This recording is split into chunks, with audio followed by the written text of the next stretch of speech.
Let's check out Power Biscuit. Power Biscuit.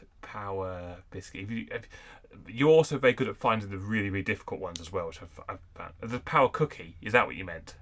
Yes, yes. Okay, I was just translating to British. thank you. They are cookies, unfortunately, British. Can you get the flag? Go to this website and see what you discover. So this website is online. So what we're immediately going to do is going to open up developer tools.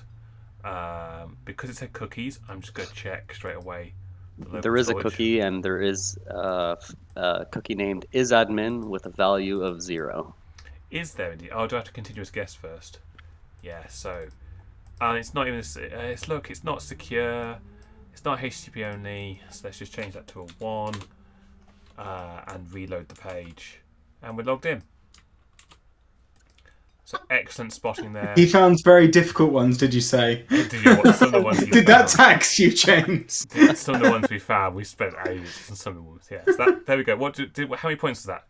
200 points. 200 points. 1,500. Okay.